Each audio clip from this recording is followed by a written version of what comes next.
तो भाई टाटा मोटर्स के इन्वेस्टर्स के लिए मार्केट से बहुत तगड़ी न्यूज़ेस निकल के आ रही है। काफ़ी टाइम से इन्वेस्टर्स का इंतजार था कि भाई कभी यहाँ पर डीमर्जर देखने को मिलेगा, क्योंकि ये डीमर्जर इतना इंपॉर्टेंट इसलिए हो जाता है क्योंकि जो टाटा मोटर्स का पैसेंजर व्हीकल्स का सेगमेंट है ना, उसने भाई इन्वेस्टर्स का सही में दिमाग खराब करके रख दिया है। जो जेएलआर सेगमेंट से भारी यहाँ पर बिजनेस को नुकसान हो रहा है ना, उसके कारण पूरा का पूरा इंपैक्ट हो रहा है, पूरा का पूरा शेयर प्राइसेस में अपने को गिरावट देखने को मिली है। अभी शेयर प्राइसेस में लगभग 40% का ड्रॉप हमको देखने को मिला है। अब इसका जिम्मेदार सिर्फ एक ही चीज है, जैगुआर लैंड रोवर, ठीक है, जेएलआर। अभी मैंने इसके पहले भी टाटा मोटर्स के ऊपर वीडियोस बनाया था जिसमें मैंने आपको यह समझाया था कि भाई जेएलआर का क्या सीन चल रहा है। तो अभी अपन बात करेंगे जेएलआर को थोड़ा कवर करने का ट्राई करेंगे कि क्या पोजीशन इन फ्यूचर निकल के आ सकती है। उसके बाद में अपन देखेंगे कि एक्चुअल में जो ईवी में काम चल रहा है ना, ईवी में बहुत बड़ी अनाउंसमेंट निकल के आ रही है। वैसे इनके एनुअल मीटिंग भी हुई थी जहां पर इनका ईवी के रिलेटेड प्लान भी आ गया और एक बड़ा इनका गाड़ी लॉन्च हुआ ईवी में, उसको भी अपन इस वीडियो में कवर करेंगे। साथ में इनके कमर्शियल व्हीकल सेगमेंट के ऊपर भी थोड़ा बात करेंगे, ठीक है। तो सबसे पहले अपन थोड़ा पीछे क्या हुआ कुछ दिनों में, पिछले कुछ दिनों में कंपनी के साथ में क्या न्यूज़ निकल के आई थी, उसको कवर कर लेते हैं। सबसे पहली बात मैंने आपको बता दिया, जैगुआर लैंड रोवर को वर्ल्ड वाइड काफी तगड़ा कंपटीशन मिल रहा है। बीवाईडी की तरफ से बोल लो, चाइना में सेल घुस गई। साथ में इनका यूएस का टैरिफ का यहाँ पर इनको बहुत बड़ा चैलेंज मिला। और अभी के टाइम पर करंट सिनारियो भी देखे ना, तो यूएस का जो टैरिफ का सिस्टम है ये काफी ज्यादा इनको दिक्कत दे रहा है। वहीं पर गुड न्यूज निकल के आई थी यूके इंडिया की ट्रेड डील, जहां पर इनका जो टैक्स था, टैरिफ था, वो 27% से गिरकर अभी 10% का पड़ेगा। तो कहीं ना कहीं कॉस्ट यहाँ पर डाउन होती हुई दिखेगी। अब ये पूरा कंपनी के ऊपर है कि कस्टमर्स के लिए वो गाड़ी की कॉस्ट कम करते हैं या फिर कहीं ना कहीं इसको पूरा एज अ मार्जिन रखते हैं, क्योंकि इनकी प्रीमियम पोजीशनिंग है, मतलब फ्लैगशिप मॉडल्स है, तो वहां पर प्राइस का काफी ज्यादा इंपॉर्टेंस हो जाता है। सेम प्रोडक्ट है पर प्राइसेस अगर अलग है तो दोनों ही चीजें अलग तरीके से प्रेजेंट करती है मार्केट में, दोनों ही चीजों का इंपैक्ट अलग तरीके से कस्टमर के बाइंग बिहेवियर के ऊपर पड़ता है। तो ये भी चीज कहीं ना कहीं मैनेजमेंट ध्यान देगी। अभी अपना उतना काम नहीं भाई, इतना मैनेजमेंट के स्ट्रेटेजिक डिसीजन में अपन नहीं घुस सकते, अपन सिर्फ ऊपर ऊपर से एनालाइज कर सकते हैं। तो अभी मैं आता हूँ टाटा मोटर्स के ईवी बिजनेस के ऊपर। तो सबसे पहली बात, इनका टोटल इन्वेस्टमेंट का प्लान बताता हूँ। तो इन्होंने टोटल 16,000 करोड़ रुपए इन्वेस्ट करने का यहां पर प्रॉमिस किया है, ठीक है। अभी 16,000 करोड़ रुपए इन्वेस्ट क्यों कर रहे हैं, इसके पीछे का रीजन समझेंगे। पहले मैनेजमेंट की कमेंट्री क्या निकल के आई थी ना, वो अपन समझते हैं।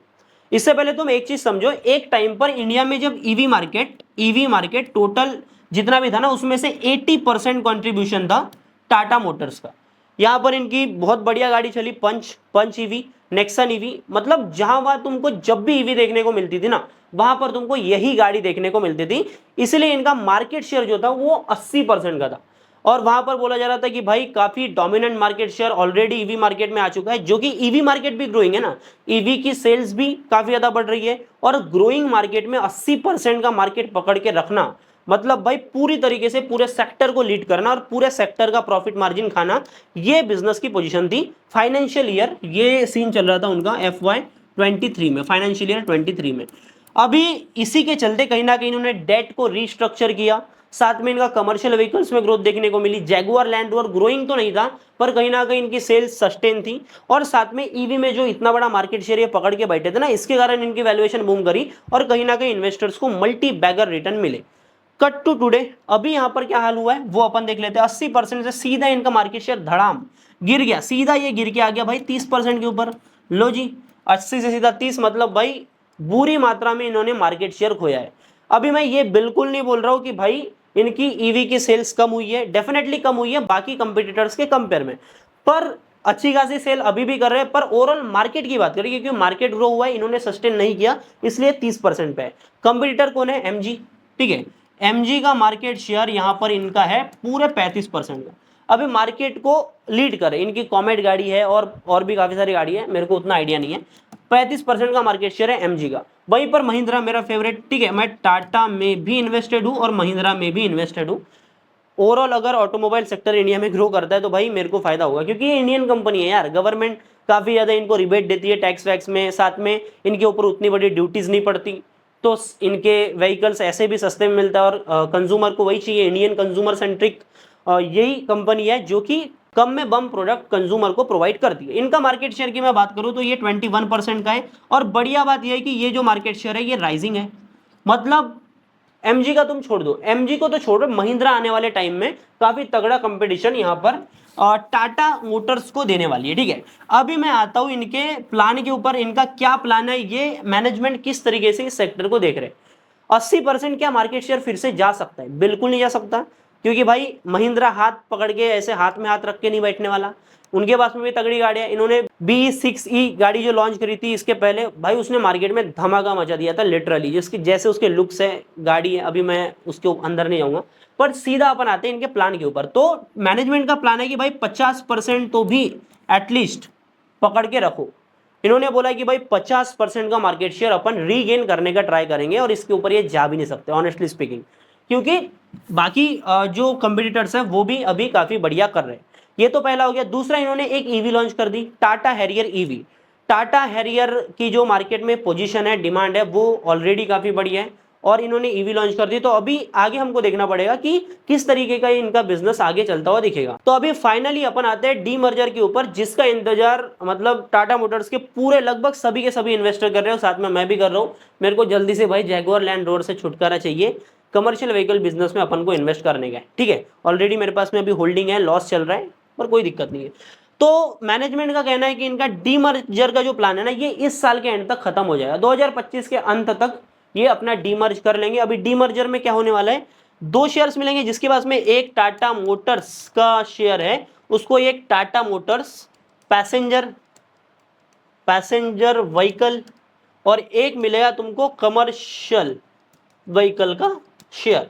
ठीक है, पैसेंजर व्हीकल्स की बात करूं तो ये सब ईवी सेगमेंट यहां पर आता है, साथ में इनका जैगुआर लैंड रोवर का बिजनेस आ जाएगा, और कमर्शियल व्हीकल्स में टोटल डिफेंस व्हीकल, इनका ट्रक, मेटाडो, छोटा हाथी, बड़ा हाथी, जो भी है इनका, ये सारी चीजें कमर्शियल व्हीकल्स बिजनेस में आता है। और कमर्शियल व्हीकल बिजनेस के ऊपर इन्होंने कमेंट्री दी है कि भाई ये बिजनेस अच्छा खासा ग्रो कर रहे हैं, और इनके प्रॉफिट मार्जिन भी सिग्निफिकेंटली ग्रो हो रहे हैं। ठीक है, बाकी जैगुआर लैंड रोवर की बात करो तो बिजनेस के लिए दिक्कतें तो है। कुछ दिनों के पहले इनका एबिट का प्रोजेक्शन आया था।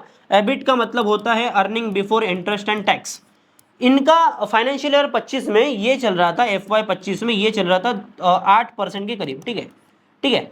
अभी इन्होंने प्रोजेक्शन किया, प्रोजेक्शन किसका किया, FY 26 का। यहां पर ये निकल गया है 5 से 7% तक ये एबिट करने वाले, मतलब प्रॉफिट मार्जिन डाउन हो गए। प्रॉफिट मार्जिन इनको डाउन इसलिए करना पड़ रहा है ताकि इनके सेल्स सस्टेन करे। तो ये एक मेजर इनके पीछे वो थ्रेट है। और मेरे हिसाब से, मैं अपना ओपिनियन बताता हूँ, ये जो प्राइस यहाँ पर हमको देखने को मिल रहा है ना, ये प्राइस इन हो चुका है, मतलब जो चीजें बुरी होनी थी कहीं ना कहीं इसके साथ में हो चुकी है।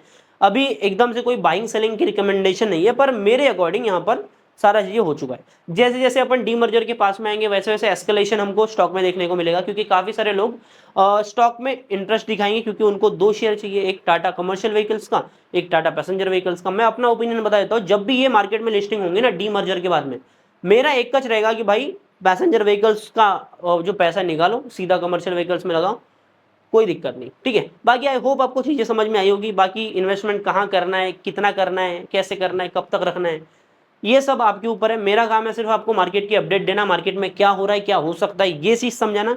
बाकी आई होप वीडियो अच्छा लगा। वीडियो अगर अच्छा लगा तो वीडियो को लाइक करना, चैनल पे नए हो तो सब्सक्राइब करके बेल आइकन को ऑल पे सेट करना, ताकि आगे मैं जब भी वीडियो डालूं तो एक भी अपडेट आपसे मिस ना हो।